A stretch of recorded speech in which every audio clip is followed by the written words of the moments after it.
Hello, সবাই কেমন আছেন? আশা করি তো সবাই খুব ভালো আছেন, সুন্দর আছেন, সুস্থ আছেন, হাসিখুশি আছেন। আমি সৌম্য মুখার্জি, অশরী চ্যানেলে আপনাদের সঙ্গে আজ সোমবার। তো চলুন, আজকে তো গল্প বলার দিন। তো আমি এই কয়দিন আসতে পারিনি, তার কারণ ছিল মানে এই বাঁ দিকের চোখটা হঠাৎ ডিস্টার্ব শুরু করে দিয়েছে, হঠাৎই। তো চোখ লাল হয়ে গেল। এবার অনলাইন ডাক্তার দেখালাম, ব্যাঙ্গালোর এক ভদ্রমহিলাকে, সার্জেন। তো উনি বললেন যে এটা 4-5 দিন ভোগাবে, তারপর ঠিক হয়ে যাবে। তুলোয় করে গরম জল নিয়ে ওইটা জলটা চিপে সেঁক দিন, আর এই চোখের এই ড্রপটা 4 বার দেবেন। মিলফ্লক ড্রপ দিয়েছিল 4 বার। তা ঠিক পাক্কা 4 দিনই লাগলো এই মানে চোখের ইনফেকশনটা কমতে। তো যার জন্য আমি আজকে এলাম আপনাদের কাছে। তো যাই হোক, দেখুন, এখানে অনেকে বলেছেন, কেউ কেউ বলেছেন যে এই ঘটনাটা যেন কোন একটা চ্যানেলে শুনেছিলাম বা কিছু, ঠিক এরম টাইপের। কিন্তু দেখুন, আমি কোনো চ্যানেলের ফলোয়ার নই। কোনো চ্যানেল আমি ফলো করি না। একদম পরিষ্কার কথা শুনুন, আমি খেলা ছাড়া কিছু দেখিই না। এক, যদি শুনে থাকেন কোইন্সিডেন্ট, আমার এখানে যতগুলো ভিডিও আছে, দেখবেন দিল্লির কোনো মহিলার, যিনি ঘটনা পাঠিয়েছেন, তার সাথে দুর্গানগরের এক মহিলার ঘটনা, যিনি এখন মানে সাউথ ক্যালকাটাতে থাকেন, সেই ঘটনার সঙ্গে মিল আছে।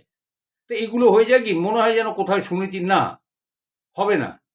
কারণ আমি মানুষের জীবনে ঘটে যাওয়া ঘটনা বলি, সেটা যদি কারোর সাথে মিলে যায়, কোইন্সিডেন্ট, আমার কিছু করার নেই। আমি কোনো চ্যানেলের ফলোয়ার নই, আগেই বলে দিলাম। আবার একজন লিখেছেন, আগে একটু প্রশ্নের উত্তর দিয়ে গল্প শুরু করি। আবার একজন লিখেছেন যে আপনার গল্প শুনতে সত্যি খুব ভালো লাগে, কিন্তু এই 3টে ঘটনা শুনে মনে হলো মন গড়া। তা মন গড়া যদি হবে ভাই, তাহলে আমি তো বড় লেখক হয়ে যেতাম, বা যারা ঘটনা পাঠান তারাও তো বড় বড় লেখক হয়ে যেতেন, যদি মন গড়া এত সুন্দর গল্প হবে। এবার বলছেন শুনতে ভালো লাগে, আবার বলছেন মন গড়া। তো এটা কোন ধরনের? হয় শুনুন, নয় বাদ দিন, মানে কোনো দরকার নেই। আমি মানুষের কথা ছাড়া আমি এখানে বলি না। আমি কোনো ইউটিউব চ্যানেল ফলো করি না, এসব ভরত চ্যানেল ফলো করি না। আমি ঘরের ছাদের তলে বসে মিথ্যা কথা বলি না। আর এখানে তার আমার ছবি টাঙানো আছে, ওখানে বসে মিথ্যা কথা শম্ভু মুখার্জি বলে না। ঠিক আছে, কে কি বললো, কে কি ইয়ে করলো, হ্যাঁ। আর আমার কোনো কপিরাইট ফপিরাইট নেই যে অমুক নারায়ণ চট্টোপাধ্যায় তমুক অমুক আমি গল্প বললাম, মিউজিক দিলাম, এসব আমি করি না। তা এই জন্য আমি কথাগুলো আগে বলে নিলাম, কিছু মনে করবেন না। যারা সাবস্ক্রাইবার আছেন, তারা বিশ্বাস করে, তারা আনন্দ করে ঘটনাগুলো শোনেন। তাই আমি বললাম, ওই কিছু কিছু মানুষ আছেন, তারা এই ধরনের কমেন্ট করে বসেন দুমদাম, না বুঝে শুনে। তো চলুন, আমি প্রথমে একটা ঘটনা শোনাই। এই ঘটনাটা দেখুন, এটা সম্বন্ধে কিন্তু আমি অবহিত ছিলাম না। এই ছেলেটি যখন তো ঘটনাটা বলে খোঁজ খবর নিয়ে আমাকে লিঙ্কটা পাঠায়, তখন আমি দেখেছিলাম যে হ্যাঁ, এই জায়গাটা হন্টেড। এবার কোন জায়গার কথা আমি বলছি, এই ছেলেটির নাম হচ্ছে রূপম। এ মুম্বাইতে থাকে। এ বলছে যে 2021 27 নভেম্বর, 2021 27 নভেম্বর, বলছে যে দুটো ছবি ওই সময় রিলিজ করেছিল। তা দেখুন, আমি তো আজকালকার হিন্দি বইয়ের সাথে সড়গড় নই, আমি বলতেও পারবো না। তার মধ্যে একটি বইয়ের নামও বলেছে, সত্যমেব জয়তে পার্ট 2। দেখুন এরম আছে কিনা। সত্যমেব জয়তে পার্ট 2, এই ঘটনাটা, মানে এই বইটা রিলিজ করেছিল। আর একটা বলেছিল অন্তিম, হ্যাঁ, সেটা বোধহয় বলেছিল সলমান খান বা কারুর বই।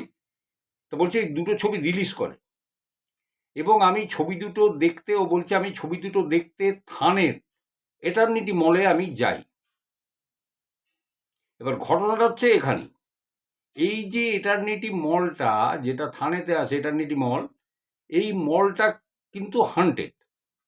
এটা আমি পরে জেনেছি, এবং ও বলছে ও পরে জেনেছে, ও খোঁজ নিয়ে দেখেছে, এবং তারপরে ও আমাকে লিঙ্কটা পাঠায় যে এই এই ব্যাপার, এই ইয়েটার মানে এই মানে মলটার এই ব্যাপার। ঠিক আছে। হুম। তো যাই হোক, এইবারে একটু পাশের ঘরে কাজ হচ্ছে, আওয়াজ হচ্ছে, কিছু মনে করবেন না, ঠিক আছে? একটু আওয়াজ আসতে পারে। হ্যাঁ, কি জানি এতদিন ধরে কি কাজ হচ্ছে আমি বুঝতে পারছি না। যাই হোক, তো আর যদি বেশি আওয়াজ হয় তাহলে আমি বন্ধ করে অন্য সময় করব। তো এইবারে ও বলেছে 2021 সালের 27 নভেম্বর ও এই সময় দুটো ছবি ও দেখতে গেছিল এই ডেটে। এই দুটো ছবি রিলিজ করেছে এবং এটার্নিটি মলে ও থানেতে গেছে, সেখানে ও দুটো ছবিরই টিকিট কেটেছে। ও যে জব করে ওর হচ্ছে ওয়ার্ক ফ্রম হোম জব ছিল, এবং স্যাটারডে সানডে ছুটি ওদের, তাও শনিবার দিন গেছে এবং দুটো ছবিরই টিকিটও কেটেছে। এবং টিকিটের মূল্য আপনারা শুনলে অবাক হয়ে যাবেন, 100 টাকা আর 160 টাকা সর্বোচ্চ। আপনি কোনো মলে, মানে আমার তো অভিজ্ঞতা নেই, আপনারা তো এই মলে যান, মানে অনেকেই যায়, আজকালকার ছেলেমেয়েরা যায়। তা কাকু জেঠু তোমরা যারা আছো তারা বলো, একটা মলের টিকিটের দাম কত? মিনিমাম 200, 250, 300, 600 পর্যন্ত আছে, আমি শুনলাম যে আমার মেয়ের মুখ থেকে। এবং সেখানে যদি তুমি একটা পপকর্নের প্যাকেট কিনতে যাও তাও আকাশ ছোঁয়া দাম। ঠিক আছে, আমি যা শুনলাম, আমাদের সময় তো এসব ছিল না। আমাদের 15 rear stall, 150 first class, 220 balcony, ঠিক আছে, 2 টাকা 20 পয়সা। তো যাই হোক, আমি সেই সময়কার সিনেমা দেখালো। তো যাই হোক, ও গেছে দুটো বই দেখতে। এইবারে ও প্রথম শোটা 3:30 থেকে শুরু, সত্যমেব জয়তে। প্রথম বই ও দেখেছে, দেখে ও বইটা শেষ হয়েছে 6:45। 6:45-এ শ্বশুর এসেছে, ও বেরিয়ে গেছে। বেরিয়ে এবার ওই পরের বইটার জন্য, অন্তিমের জন্য ও ওয়েট করতে থাকে। ঠিক আছে, অন্তিমটা ও দেখবে। এইবার একে তো ওয়েট করতে হবে ভাই, টাইমটাকে কাটাতে হবে, তো টাইম তো বিতানা চাইয়ে। তো কি করবে? ও করেছে কি, তখন তো সন্ধ্যা হয়ে গেছে। ও ওই পার্কিং লট যেটা আছে ওই মলের, ওই পার্কিং লটে ও দাঁড়িয়ে ওখানে সময় কাটাচ্ছিল। দাঁড়িয়ে হোক বা কোনো জায়গায় বসার জায়গা আছে সেখানে বসেও সময়টা কাটাচ্ছে। 8:45-এ পরের শো, সেটা ভাঙবে অন্তত 11:40-40-এ। এইবারে ও যখন ওইখানে বসে আছে, তখন ও লক্ষ্য করছে চারপাশ মানে শুনশান, বুঝে লোক নেই। আর আগে যখন মলটা চালু ছিল তখন তো পুরো পার্কিং লট মানে ভর্তি থাকতো গাড়ি, কেউ নেই। বলছে একটা ছায়াকে দেখছে, একটা শ্যাডো ওকে ফলো করছে। বুঝতে পারলেন? একটা শ্যাডো ফলো করছে। তো তখন ওর ডাউট হয়, ভয় পায়, রীতিমতো ভয় পেয়ে যায়। এবং ভয় পেয়ে গিয়ে ও পাশে তাড়াতাড়ি একটা রেস্তোরাঁয় ঢুকে পড়ে, এবং ঢুকে পড়ে সেখানে ও চাইনিজ ডিশ একটা, মানে এগের কোনো প্রিপারেশন, সেইটাও খায় বসে বসে। টাইম ওখানে ও কাটায়, ওইটা খেতে খেতে ও টাইমটা কাটায়। এবং 8:45-এ ও ঢুকে যায় আবার হলে।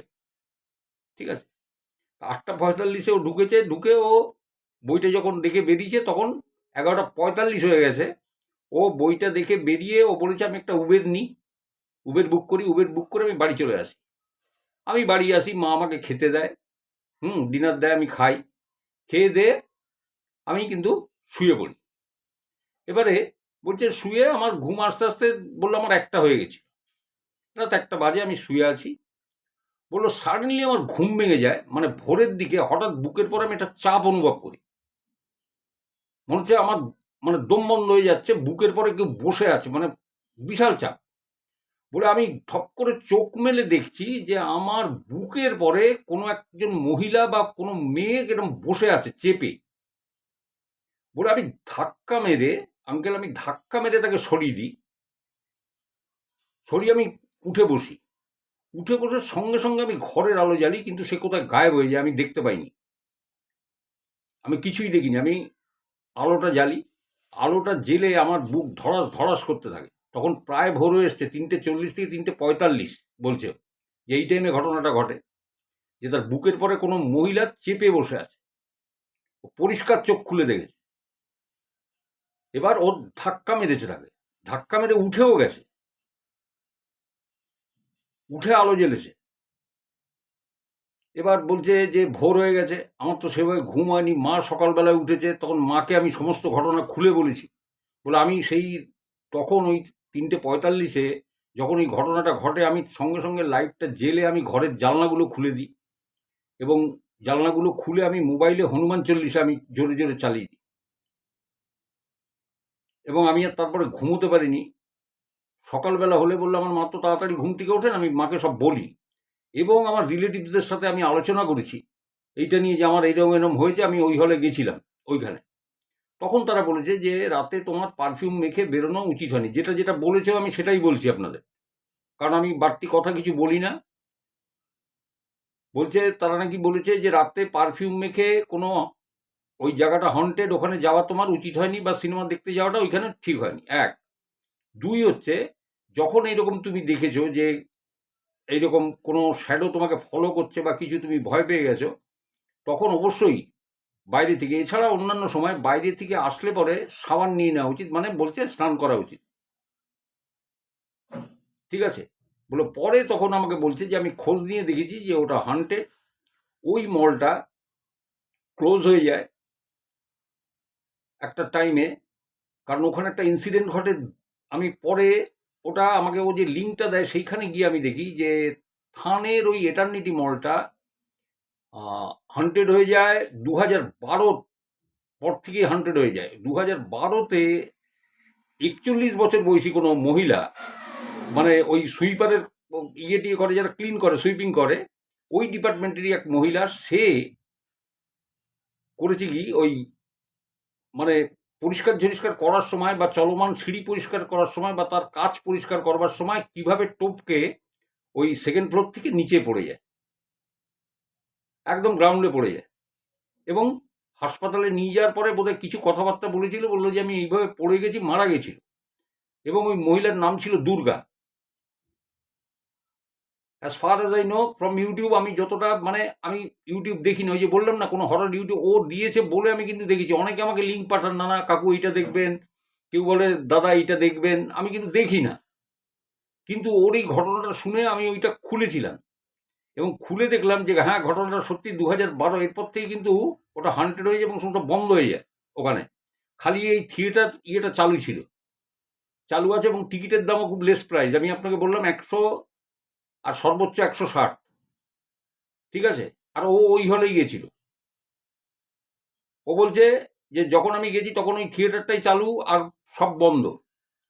তো জানি না, আপনারা ইউটিউব খোঁজ করে দেখতে পারেন, থানায় এটার্নিটি মল আপনারা খোঁজ করে নেবেন, এবং দেখে আমাকেও জানাবেন, ইনফরমেশন দেবেন।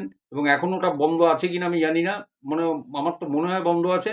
তবুও যদি ওই অঞ্চলের কেউ থাকেন মুম্বাইতে, আমাকে জানাতে পারেন, কারণ দেখুন আমি তো সর্বজ্ঞ নই, সব পণ্ডিত নই। আর বললাম না আমি অত ভিচড়িয়ে আমি ওই ইউটিউব দেখি না, তো ফলে আমি সঠিক বলতে পারবো না যে এখনো পুরোপুরি সেটা ওইরকম বন্ধ আছে কিনা বা এই আছে কিনা। যদি কেউ ওখানে থাকেন আমাকে জানাবেন। ছেলেটি আমাকে যে ঘটনা জানিয়েছে আমি আপনাদের জানালাম এবং বলে দিলাম। তো এটা ছিল ওর ঘটনা। তো এবং মেয়েটির নাম যে দুর্গা ছিল, 41 বছর বয়স, সেটাও আমি বললাম। হুম, আমি শুনেছি, কিন্তু এটা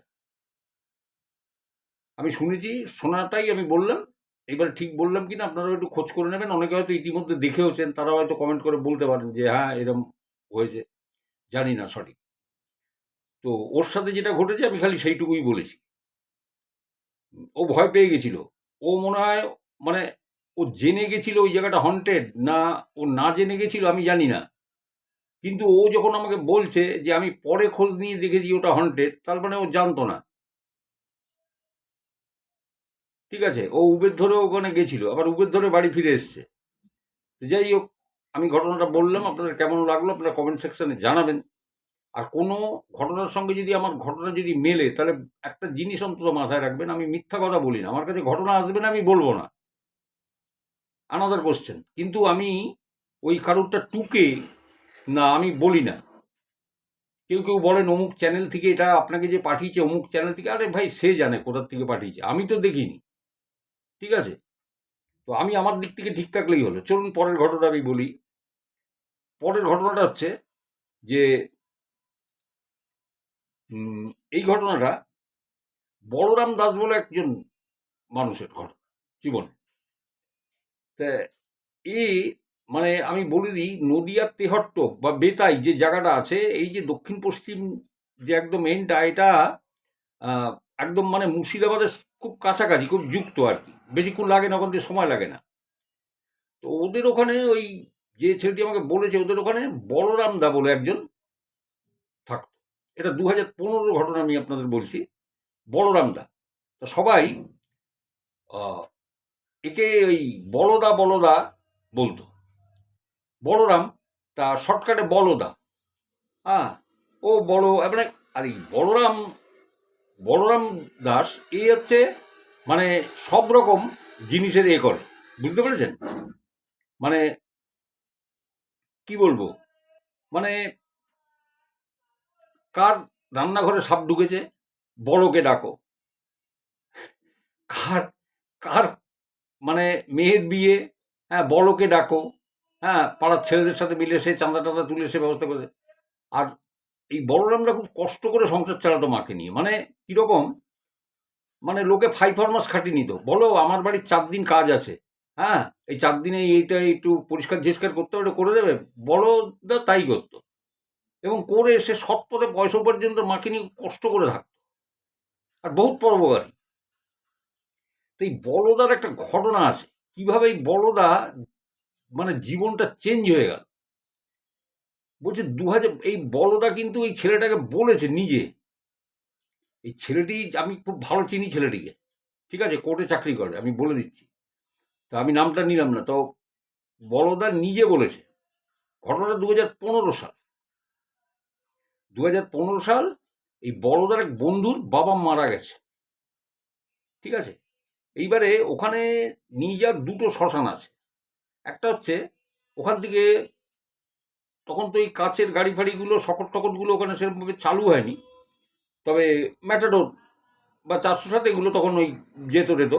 তো এবারে হয়েছে কি, ওই বড়দা আর ওর সব বন্ধু বান্ধব মিলে কয়েকজন, আহ, এরা ওই ম্যাটাডোর নিয়ে সেই ডেড বডি নিয়ে গেছে পলাশি শ্মশানে। পলাশিতে শ্মশান আছে, পলাশি ওখান থেকে 35 মিনিট, যেখান দিয়ে মানে মানে যেখানে ওরা থাকে বড় দ্বারা, ওই তেহট্ট বা ইয়ের কাছে 35 মিনিট লাগে। আর আরেকটা আছে যেটা নবদ্বীপ ধাম, নবদ্বীপের যে শ্মশান গৌরী মঠের ওইখানে একটা শ্মশান আছে, সেখানে যায় কারা জানেন তো, একটু মানে অবস্থাপন্ন লোক টোক, তারা আবার ওই নবদ্বীপে নিয়ে যায়, সেটা একটু দূর পড়ে। আর এইটা কাছাকাছি পড়ে। তা আবার ব্যাপারটা হচ্ছে কি যে না, আমার দাদুকে এই শ্মশানে পুড়িয়েছিলাম, বাবাকেও এখানে দাহ করব, ঠিক এরকম একটা প্রথা। তা যাই হোক, ওই পলাশির শ্মশানে গেছে। এবার পলাশির শ্মশানে তখন কিন্তু, ও মানে ছেলেটি আমাকে বলছে যে কাকু 2015-তে কিন্তু সেই গ্রামগঞ্জের শ্মশানের মতো, চারপাশে মানে বট গাছ, নারকোল গাছ, হ্যাঁ, ততটা পরিষ্কার না, আর গঙ্গার জল খুব কাছাকাছি চলে আসতো বর্ষার সময়। হ্যাঁ, ফলে হতো কি, যখন ওই কোনো হয়তো ডেড বডি এলো, তখন গঙ্গার জল খুব কাছে এসে গেলে তখন ওই পোড়ানোর জায়গাটা একটু দূরে নিয়ে যেত, আর কোনো চিতে খোঁড়া না, লোহার বিমের পরে কাঠ সাজিয়ে চিতা তৈরি করতো, করে যারা দাহ করা তারা দাহ করতো, ডোমটোম ছিল তারা দাহ করতো। তো এইরকম শ্মশান ছিল। আর একটা শ্মশানকালীর মন্দির ছিল ওখানে, আহ, যাতে একবার নষ্ট হয়ে যায় ওটা মন্দিরটা, তারপরে মন্দিরটাকে সরিয়ে প্রায় 200 মিটার দূরে একটু উঁচু জায়গায়, হুম, যাতে জল টল না আসে মন্দিরে, তাই মানে একটু উঁচু জায়গায় ওটাকে প্রতিষ্ঠিত করে, মানে মন্দিরটা। এবং পরবর্তী সময়ে 2023-এ ওখানকার যিনি এখন সাংসদ, মহিলা সাংসদ আছেন আপনারা জানেন, উনি বোধহয় 2023-এর এপ্রিল থেকে ওখানে বোধহয় ইলেকট্রিক চুল্লি চালু হয়ে গেছে, এবং সে মানে এখন পুরো নাকি ঝিকঝাক হয়ে গেছে, মানে বসার জায়গা, লাইট টাইট একদম মানে সে অন্যরকম, ঠিক আছে, পুরো অন্যরকম হয়ে গেছে তার চালচিত্র। এবং এই ছেলেটি যেটা বলেছে, বলছে এই সাংসদ করেছে এই বিধি ব্যবস্থা, ঠিক আছে, এখন অনেক উন্নত হয়ে গেছে। তো বলদা ওইখানে, ওই যার বাবা মারা গেছে বন্ধু, তো তারা 16-17 জন মিলে ওরা ম্যাটাডোরে করে ওইখানে নিয়ে গেছে। নিয়ে যাওয়ার পরে বলছে যে সে তো শ্মশান মানে কি, তখন তো ওই ইয়েতে ওই লোহার বিমের পরে ওই কাঠ রেখে ওইরকমভাবে ওরকম জ্বালাতো। তো এবারে ওই পাড়ের কড়ি দেয়া এ করা, যেগুলো মানে দাহ করবার আগে যে সমস্ত অনুষ্ঠানগুলো করা হয় সেগুলো তো হয়েছে। এবারে যার বাবা মারা গেছে তার তো ওটা দাহটা দেখে না, তারা দূরে সরে যায়। তো কিছু ছেলে ওই মানে এক চিলতে একটা মানে শেড মতো করা আছে মানে বসবার জন্য, হ্যাঁ, তাও মানে ভালোভাবে ধরে না, সেখানে কিছু রয়ে গেল, কিছু ওই মরা পোড়ানোর ধারে। তার ভাদ্র মাস ছিল, টিপ টিপ করে বৃষ্টি পড়ছে, আর বৃষ্টির মধ্যে মরা পোড়ানোটাও খুব একটা মানে সুখকর ব্যাপার না। হাওয়া দিচ্ছে, ঠান্ডা ঠান্ডা হাওয়া, আর ওই তার সাথে বৃষ্টি ছিল। তা বলছে যে এরা রাত্রিবেলার ঘটনা, তো বলছে যে বড় হাতে করে মোমবাতি নিয়ে গেছিল, কারণ কোনো আলো টালো ছিল না। তো ওই বলছে কয়েকটা মোমবাতি জেলে ওই টিনেতে ওই ছাপড়াটায় যেখানে বসার জায়গা, সেখানে সবাই বসে আছে। কিছু ওই যেখানে মরার চিতে টিতে সাজানো হচ্ছে, বন্ধু বান্ধব তারা ওখানে রয়েছে। তা এইবারে দাহ কার্য শুরু হয়েছে। তা দাহ কার্য শুরু হবার পর তখন ওই বড়দা বলেছে যে যার বাবা মারা গেছে সে, তারপরে বিমান, সুজয়, এরকম যারা বন্ধু বান্ধব ওরা ছিল, অনন্ত, ওরা এদের নিয়ে বলছে চল ওই কালী মন্দিরের ওইখানে বিরাট চাতাল আছে খুব উঁচু, ওইখানটাতে যে আমরা বসি, শুয়ে থাকি। তা ওখানে যে বসেছে, বসে ওইখানে দুটো মোমবাতি ওরা নিয়ে গেছিল, দুটো মোমবাতি জেলে ওই মন্দিরের চাতালে ওরা যে বসেছে, শ্মশান কালী মন্দির। তো নিত্য পুজো টুজো হয়। তো যাই হোক, তখন তো অনেক রাত, 11:30 12টা বাজে। তো এইবারে যে ছেলেটির বাবা মারা গেছে, বড়দার বন্ধু, সে ওইখানে মেঝেতে শুয়ে সে ঘুমিয়ে পড়েছে। বাদ বাকি যেগুলো ছিল সেগুলো শুয়ে পড়ে নাক ডাকতে শুরু করেছে। এরা খাওয়া দাওয়া করে গেছিল পলাশি থেকে, কারণ খাবার তো পাবে না ওইখানে ইয়ের থেকে। এখন তো পলাশির যেখান থেকে ওই মানে তখন ওই যে পলাশির ধারে যে খাবার জায়গা আছে, রেস্টুরেন্ট, সেখান থেকে ওই দোকান মতো সেখান থেকে খেয়ে গেছে। এখন তো মানে সে বিশাল ব্যাপার, রেস্তোরাঁ ভেস্তোরাঁ এটিএম সব হয়ে গেছে ওই জায়গায়। তো যাই হোক, এইবারে ওইখানে ওই মন্দিরের চাতালে এরা তো শুয়ে আছে। তো বড়দা শুয়ে আছে, কিন্তু বড়দা চিন্তা করছে যে আমি ঘুমাবো না, কারণ এখন যদি আমি ঘুমাই তাহলে মুশকিল হবে কি, যে আমি মাঝপথে ওরা ডাক দেবে, পোড়ানো শেষ হয়ে গেলে, দাহ শেষ হয়ে গেলে ডাক দেবে, আর ডাক দিলে হবে কি ঘুমটা চটকে যাবে, পরে বাড়িতে যেয়ে আমার আর ঘুম হবে না। একবারে বাড়িতে যাব, স্নান ফান করে এখান থেকে ফ্রেশ হয়ে বাড়িতে যেয়ে খেয়ে দিয়ে ঘুম দেবো। তাই চিন্তা করে বড়দা ওদের পাশে শুয়ে আছে। বড়দার ওই ডান দিকটা দিয়ে মানে 7-8 হাত জায়গা ফাঁকা রয়েছে, বাদ বাকি এরা বাঁ দিক দিয়ে 2-3 হাত জায়গা রয়েছে, এরা শুয়ে আছে, এরা ঘুমাচ্ছে। এবার বড়দা ওই, আর মাঝে মধ্যে বিদ্যুৎ চমকাচ্ছে, কিন্তু ওই রাত্রিরে বিদ্যুৎ, বৃষ্টি তত না, বৃষ্টি টিপ টিপ টিপ টিপ করে হচ্ছে, বিদ্যুৎ চমকাচ্ছে। তা বড়দা এরকম চোখ বুঝে এরকম কিছুক্ষণ মোবাইল নিয়ে নাড়াঘাটা করে, সেই বটমালা মোবাইল, সেই ওই টাচ মোবাইল না, তো নাড়াচাড়া করতে করতে গান টান শুনতে শুনতে বড়দা ওখানে চুপচাপ চোখ বুঝে শুয়ে আছে। বড়দা চোখ বুঝে শুয়ে আছে, হঠাৎ বড়দার মনে হচ্ছে কোথার থেকে একটা মানে সেই মানে কি বলবো, আপনার দুর্গা পুজোয় বেরোন তো মানে যেন ধূপ ধুনোর গন্ধ, সাথে পারফিউমের গন্ধ, একটা সব মিলেমিশে একটা সেই পুজো পুজো পরিবেশ তৈরি হয় না, ঠিক ওই রকম একটা পারফিউম বড়দার নাকে এসে লাগছে। বলছে যা বাবা, এই পুজো দিয়ে দেবো। তার বড়দা ওই চোখ পিটপিট করে চোখ খুলে দেখছে, না কোথাও কিছু নেই। তো তাহলে এই গন্ধটা কোথা থেকে আসছে, এত সুন্দর গন্ধ, ধূপ ধুনো, মানে তার সাথে পারফিউম, হ্যাঁ, একটা পুজো পুজো একটা মানে ইয়ে, মানে একটা রাজসিক একটা সেই ইয়ে পারফিউম, সেই গন্ধটা নাকে এসে লাগছে। তখন বড়দা কি জানি কোথার থেকে ভাই এটা আসছে, তো বুঝতে তো পারছি না। তারপরে বড়দা আবার চোখ বুজে শুয়ে আছে। এইবার বড়দা শুনতে পাচ্ছে মানে বাদ বাকি যারা ছিল, যার বাবা মারা গেছে, তারপর অনন্ত, সুজয়, বিমান সব মানে ইয়ে করেছে, ওই মানে ঘুমিয়ে পড়েছে। একমাত্র বড়দা জেগে আছে চুপচাপ, যে আমি ঘুমাবো না, এমনি চোখটা বুজে পড়ে আছে, কখন ওরা পড়ানো হয়ে গেলে ডাক দেবে। তো এইবারে বড়দা চোখ বুজে শুনতে পাচ্ছে হঠাৎ নুপুরের শব্দ, ছম ছম ছম। তো বড়দা বলছে এই কিরে ভাই, নুপুরের শব্দ আসছে কোথা থেকে? এই তো তখন ভাবছে না একটা পাখি আছে, ওই ডাকের আওয়াজ এইরকম, কিন্তু এত বর্ষার মধ্যে পাখিগুলি কি করে ডাকবে। এবার পরিষ্কার শুনতে পাচ্ছে যে ওই সিঁড়িটা মন্দিরটা একটু উঁচু জায়গায় করেছে যাতে জল গঙ্গার জলে না ইয়ে হয়ে যায়। তো ওই সিঁড়ি দিয়ে কেউ উঠে আসছে। এবার বড়দা ভয় পেয়ে গেছে। বড়দা কিন্তু এবারে ভয় পেয়ে গেছে। ভয় পেয়ে গিয়ে বড়দা চুপচাপ ঘাপটি মেরে পড়ে আছে, এপাশেও নড়ে না ওপাশেও নড়ে না। যদি মানে ভূত প্রেত হয়, হ্যাঁ, সেজন্য নড়ছে না, সে শিখুন্ডির মতো টানা পড়ে আছে। আর এপাশে তো এরা নাক ডাকিয়ে ঘুমাচ্ছে, কারণ এদের তো কোনো জ্ঞান নেই। আর জেগে আছে তো বড়দা। বলছি, কি উঠছে রে ভাই, আমার তো ঘাত পা ঠান্ডা হয়ে যাচ্ছে, ছমছম করে আওয়াজ। ওমা! তারপরে দেখছি কি যে ওই আওয়াজটা, বলছে আমি শুয়ে আছি, আমার ডান দিকে ৮ হাত জায়গা আর এই বাঁ দিকে আমার হাত তিনেক জায়গা, তার মানে আমার ইয়েতে রয়েছে। বলছে মনে হচ্ছে ওই নুপুর পরা কেউ, বলছে আমাদের প্রদক্ষিণ করছে এরম করে, ছম ছম ছম ছম করে এরম করে ঘুরছে, ওটা ঘুরছে আওয়াজটা। বলছে আমি না ওই বিদ্যুতের আলোতে, ছেলেটাকে যে বলেছে বড়রা, বলছে আমি বিদ্যুতের আলোতে জানিস তো চোখ আস্তে আস্তে করে খুলছি, কিন্তু কাউকে দেখতে পাইনি।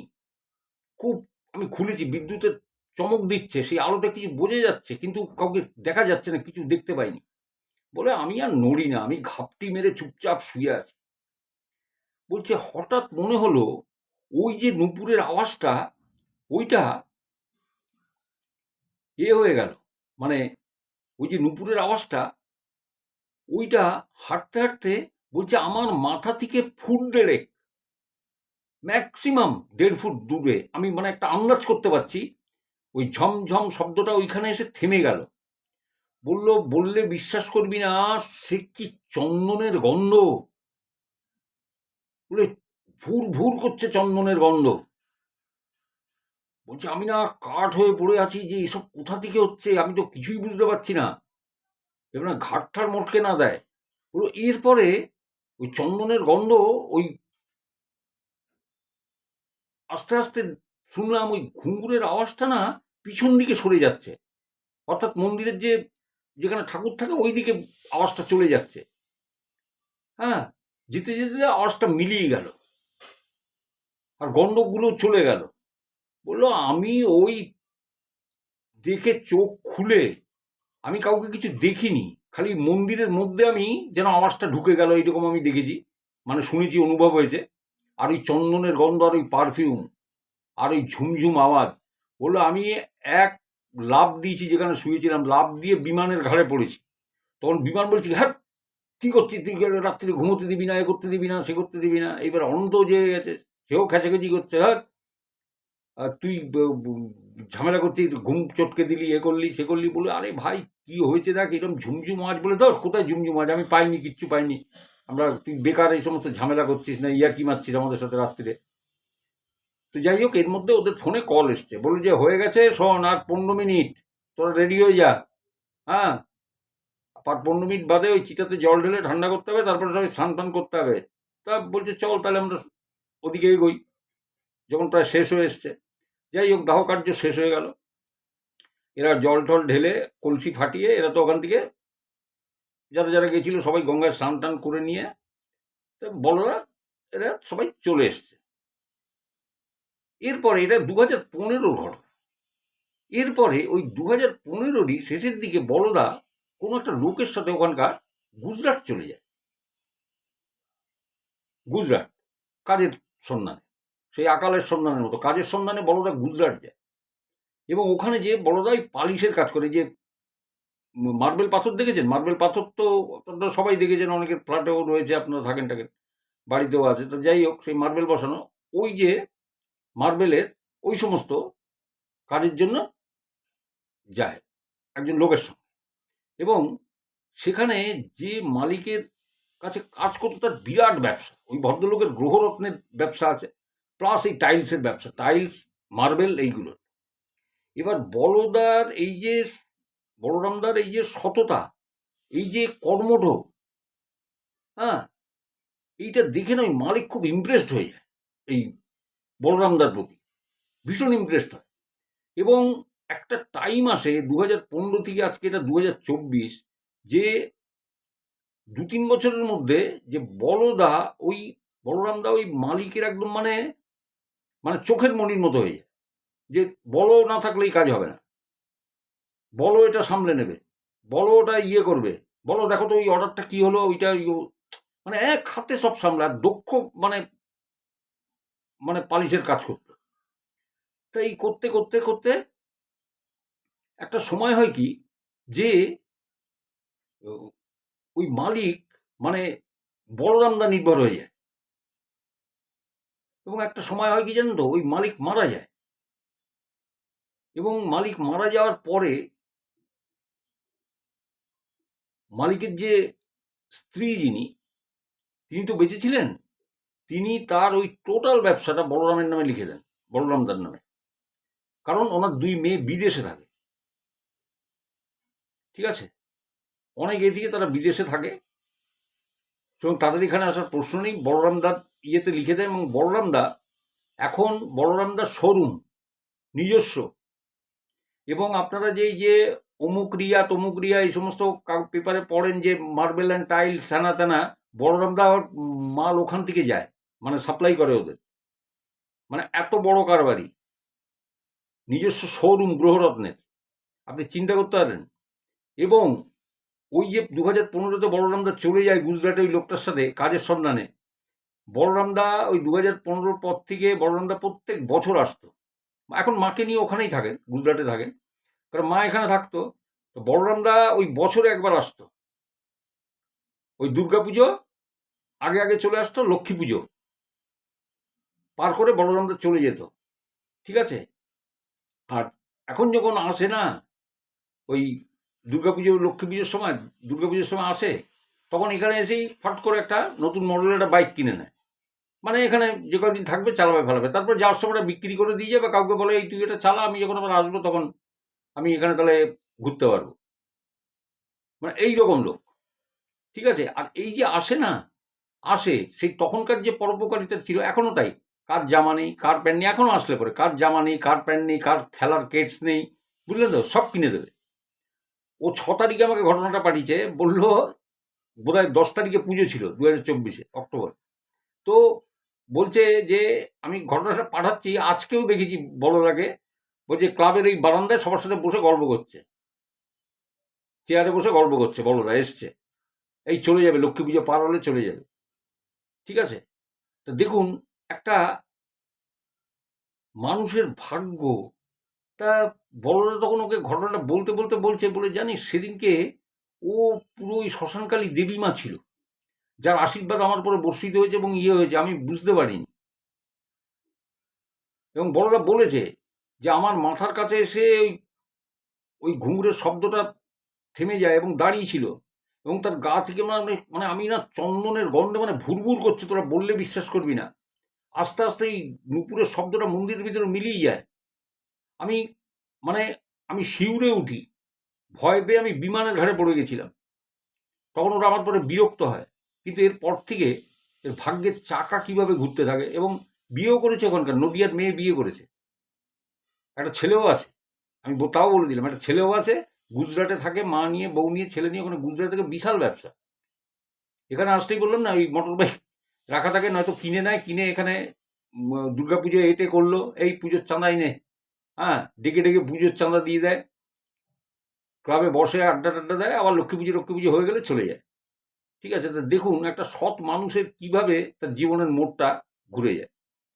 তো এটা ছিল বলরামদার ঘটনা। চলুন আমি পরের ঘটনায় যাই। হ্যাঁ, এই পরের ঘটনাটা আহ, সেই একটা উম, আপনারা ওই বইটা হয়তো পড়েছেন, মনোজদের অদ্ভুত বাড়ি, তাই এটা হচ্ছে সেই সুমনদের অদ্ভুত বাড়ির মতো, ঠিক আছে। তা এটা এই সঞ্জয় ঘোষ বলে ওর একটা ঘটনা আমি আগে বলেছিলাম, একটা বাড়ির ঘটনা আমি বলেছিলাম ওর। তো ও এইটা বলেছে, ও যখন কলেজ লাইফে পড়ে, কলেজ লাইফের ঘটনা, তখনও পড়তে আসতো উত্তর কলকাতা একটা বাড়িতে পড়তে আসতো, ওর বন্ধুর নাম হচ্ছে সুমন, সুমন দে, হ্যাঁ, এখনো আছে বাড়িটা, ঠিক আছে। হ্যাঁ, ওটা সুমনদেরই বাড়ি। এবার বাড়িটা আমি আপনাদের বলি, বাড়িটা হচ্ছে, দেখুন অ্যাকুরেট তো আমি বলবো না, বাড়িটা হচ্ছে আপনি সূর্য সেন স্ট্রিট ধরে আসছেন শিয়ালদার দিকে, ওইখানে বাড়িটা পড়ে, ঠিক আছে, বোঝা গেল। সূর্য সেন স্ট্রিট দিয়ে শিয়ালদার দিকে আসতে গেলে বাড়িটা আছে পড়ে। তো তো যাই হোক, তা বলছে আমি ওখানে আমরা 5-6 বন্ধু, আমরা এই কলেজে যখন পড়ি তখন ফিজিক্স পড়তে যেতাম, একজন স্যার আসতেন ওই সুমনদের বাড়িতেই ব্যবস্থা করা হয়েছিল যে স্যার ওখানে এসে পড়াতেন। তো বললো একদিন ওরকম তো গেছি, তো গিয়ে তারপরে স্যার আসতে দেরি করছে, তা আমরা তো গল্পে মেতে গেছি। আর জানেন, গল্প বলতে বলতে বলতে এই ভূত প্রেত অলৌকিক এইসব নিয়ে কালচার হচ্ছে। তখন সুমন বলছে আমাদের এই বাড়ির একটা হিস্ট্রি আছে জানিস। তা বলছি কি হিস্ট্রি? তা বলছে বাড়ির একটা হিস্ট্রি আছে, তোর বলি শোন। তা বলছে এই বাড়িটা আমার বাবার কেনা না, এই বানানো না, বা জমি কিনে বানিয়েছিল এরকম কোনো ব্যাপার নেই, বাড়িটা আমাদের কেনা, বাবা কিনেছিল একজনের থেকে।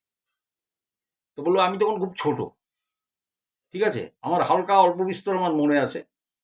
এবং এই বাড়িটায় বলল যে রোজ একটা টাইমে আমরা কিনে এসেছিলাম, তখন সব কিছু ঠিকঠাক ছিল, বাড়িটার নিচে 3টে ঘর আছে, বারান্দা আছে সামনে, তারপরে ওয়াশরুম আছে, ডাইনিং আছে, আর তিনতলায়ও এই দোতলায়ও 3টে ঘর, ওয়াশরুম আছে, ডাইনিং আছে, রান্নাঘরটা দোতলায়। তো এই হচ্ছে ওদের বাড়ি। আর পিছন দিকে এক ফালি ছোট্ট একটু বাগান মতো আছে, পিছন দিকটাতে খুব ছোট্ট আকারের একটা ইয়ে আছে। এবারে নর্থ ক্যারোলা তো অনেক পুরনো, তো যাই হোক, তা এইবারে কবেকার বাড়ি কার থেকে কিনেছে জানি না। এইবার ওই বাড়িতে এসে বেশ ভালোই চলছে, তারপরেই মাঝে মাঝে এই সন্ধ্যে 7টা-8টা নাগাদ একটা দুর্গন্ধ বেরোতো বাইরে থেকে, একটা গন্ধ আসতো বিচ্ছিরি। তো গন্ধটা আসতো, এবারে এরা না তার হাল হকিকত বুঝতে পারতো না, এই সুমনের মা বা ওনার যারা ছিলেন ওরা বুঝতে পারতেন না যে গন্ধটা কোথার থেকে আসে ভাই। আর ঠিক ইঁদুর বা ছোট এরকম বাচ্চা বিড়াল ফিড়াল কোনো জায়গায় মরে থাকলে যে গন্ধ হয় ওই রকম। এই গন্ধটা 2-3 ঘন্টা লাস্টিং করতো, তারপরে থাকতো না গন্ধটা। এবং এই গন্ধটা যে আশেপাশের বাড়িতে লোকজন পাচ্ছে, তাদের জিজ্ঞেস করে হচ্ছে, তারা বলছে না কোনো গন্ধ তো নেই, পায় না আশেপাশের বাড়ির লোক। খালি এদের বাড়ির মানে এমন কোনো জায়গা নেই যে ডাইনিং বলুন, রান্নাঘর বলুন, সেখান থেকে বেরোচ্ছে, বা অমুক ঘর থেকে বেরোচ্ছে, এরম না। টোটাল প্রিমিসেসটাতেই ওই গন্ধটা, টোটাল। আপনি বাড়ির যে জায়গাতে যেখানেই যে ঘরেই যাবেন ওই সেম গন্ধ বেরোচ্ছে, একতলায় থাকুন, দোতলায় থাকুন, পিছনের বাগানে যান, সেম গন্ধ। এবং গন্ধটা ঘন্টা দিনে গরম থাকে, তারপর আর থাকে না। এরা তন্ন তন্ন করে খুঁজে কোথাও কিছু পায়নি।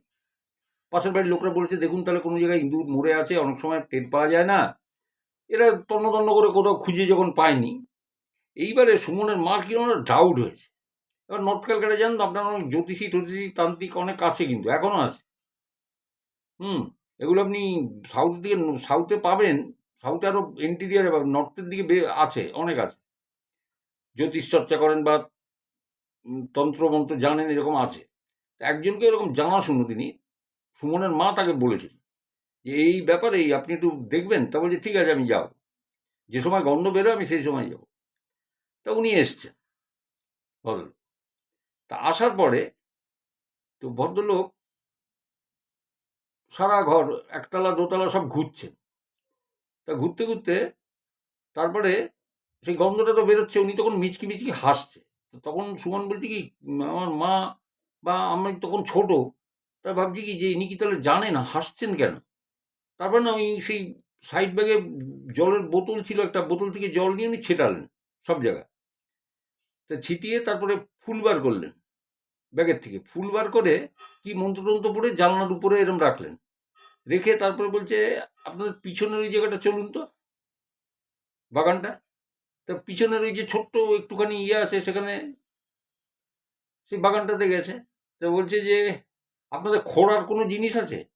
তখন ওর মা একটা লোহার খুন্তি মতো, আমাকে যা বলেছে আমি সেইটা বলছি, একটা লোহার খুন্তি মানে মোটা ধরনের লোহার একটা খুন্তি দিয়েছে, বললো এইটা খোঁড়ার। তো বললো ঠিক আছে হবে, হয়ে যাবে।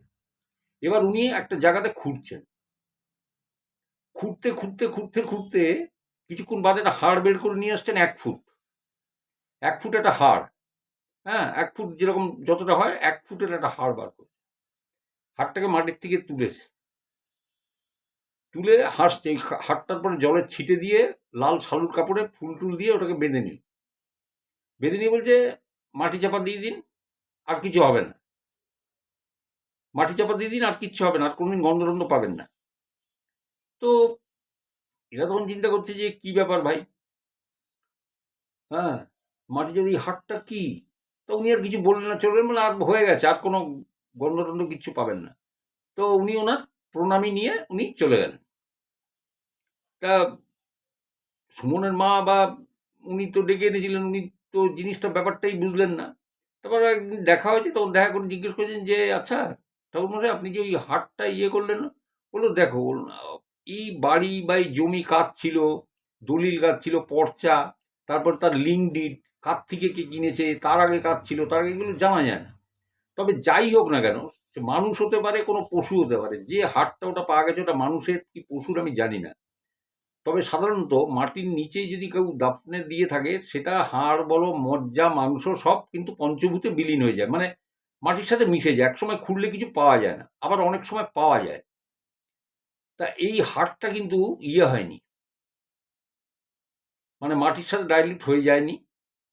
এ মুক্তি চাইছিল কোনোভাবে, ঠিক আছে, এবং মুক্তিটা চাইছিল, যার জন্য এই গন্ধটা আপনারা পেতেন বা এ হতো। আমি জানি না, উনি বলছেন যে এটা মানুষের হাড় কি পশুর হাড় আমি জানি না, কিন্তু যাই হোক, যে কোনো প্রাণী বা যাই থাক, এইটা কিন্তু তার মুক্তির জন্য সে কিন্তু এই এটা, এবং গন্ধটা তো আপনারা নিজেরাই বলেছেন যে 3 ঘন্টার বেশি থাকতো না, ঘন্টা 3 থাকতো, তারপরে আর পেতেন না। এ মুক্তি চাইছিল, তা আমি মুক্তি করে দিয়েছি। আর কি গন্ধ পান? বলছে না, আর পাই না, বলে এইটাই ছিল কারণ। তো এইটাই ছিল সুমনদের এই অদ্ভুত বাড়িটার ঘটনা। তো সুমন এই স্যার আস্তে আস্তে এই ঘটনাটা শুনিয়েছিল সঞ্জয়কে। আমি ঘটনাটা আপনাদের সামনে বললাম, আপনাদের কেমন লাগলো আপনারা জানাবেন। আর একটা কথা শেষের দিকে বলি যে দেখুন, অনেকে ঘটনা পাঠিয়েছেন। আসানসোলের একটি ছেলে ঘটনা পাঠিয়েছিল যে আমাকে একটু, ভাই তোমার যদি ঘটনাটা থাকে, আমি কালকে অনেক খুঁজছিলাম, ঘটনাটা খুঁজে পাচ্ছি না, তুমি হয়তো পাবো, শেষের দিকে আছে, তুমি আমাকে একটু নক করো হোয়াটসঅ্যাপে। হ্যাঁ, আমি ঘটনাটা আজকেই বলে দিতাম, কিন্তু যেহেতু আমি কালকে খুঁজে পাইনি, আমি সেহেতু বলতে পারলাম না।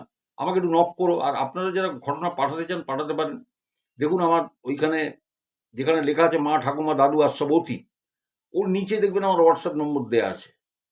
ওই লেখাটা একটু প্রেস করবেন, ওর নিচে দেখবেন হোয়াটসঅ্যাপ নম্বরটা আমার দেওয়া আছে, ওই পুরো লেখাটা আপনার সামনে আসবে।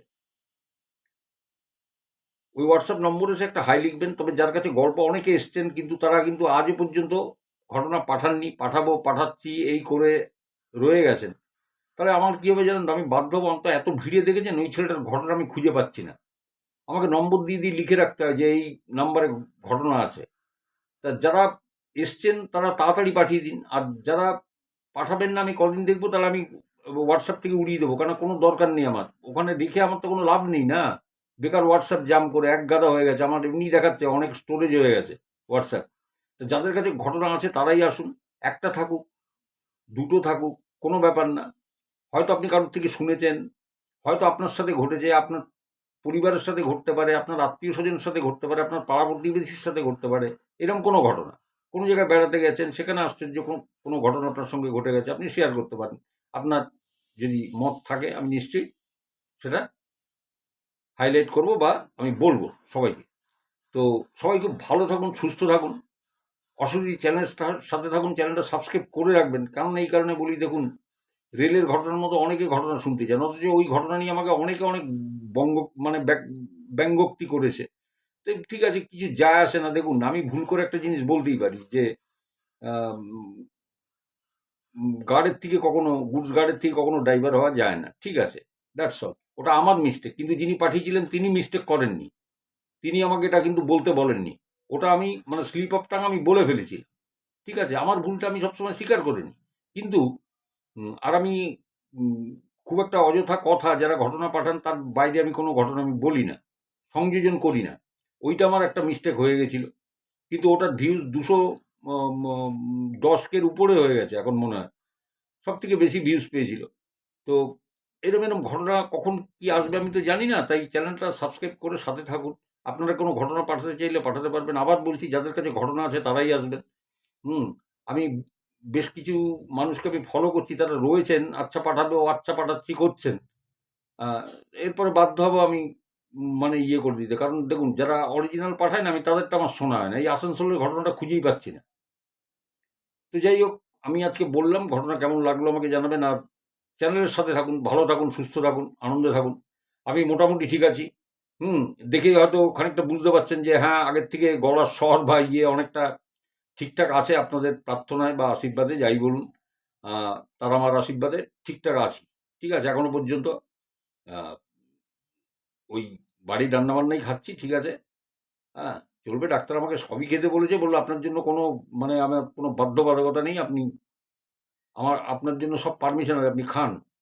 তো আমি ভয়ে খাইনি, ঠিক আছে, বা খাই না, অন্তত 1 মাস 2 মাস যাক, তারপরে দেখা যাবে। তো ঠিক আছে, সবাই খুব ভালো থাকুন, সুস্থ থাকুন, নমস্কার, আবার দেখা হবে অন্য কোনো এরকম সোমবার বা শুক্রবার বা বুধবার। চেষ্টা করবো তাড়াতাড়ি আসতে। কিন্তু দেখুন, একটা ব্যাপার আছে না, যে ঘটনাগুলো একটু মানুষের মনে দাগ কাটবে বা কাটবে, সেইগুলো ছাড়া না হয়তো ঘটনা বলে লাভ নেই, যেটার মধ্যে কোনো মানে অ্যাকচুয়ালি বলতে গেলে কোনো ফ্যাক্টই নেই। আবার কোনো কোনো জায়গায় আমার মনে হয়েছে যে ইনি আগবাড়ি আজে বাজে বলছেন, মানে এটা হয় না, বা এটা ধোপে টিকবে না, এই ঘটনা যাবে না। আমি কিন্তু সেগুলো বলি না, কিছু মনে করবেন না, ঠিক আছে। তাহলে আমি ওইরকম গল্প অনেক বলে দিতে পারতাম। আমার যেটা মনে হয় যে হ্যাঁ, এখানে একটা কিছু আছে বা কিছু আমি তখন সেইটা হাইলাইট করি, তাছাড়া আমি কিন্তু করি না, ঠিক আছে। তাই যে প্রথম ঘটনাটা বললাম, এটার্নিটি মলটা দেখে নেবেন। ওটা 2012-র পর থেকে ওই ঘটনাটা ঘটে, এবং তারপরে ওই ইয়েটা মনে ক্লোজ হয়ে গেছে। আমি এখন খুলেছি কিনা আমি জানি না, যদি খোলা থাকে আমাকে জানাবেন। হুম আমি যেটুকু দেখেছি সেইটুকুতে আমি বললাম, ওর লিঙ্কটা আমাকে দিয়েছিল, আমি একটুখানি দেখেছি, মানে মূলটা আমি শুনেছি যে কত সালে মারা গেছিল আর কিভাবে মারা গেছিল, এইটুকু শুনেছিলাম। তো যাই হোক, আজকের মতো আসি, আবার দেখা হবে। নমস্কার সবাইকে, ভালো থাকুন।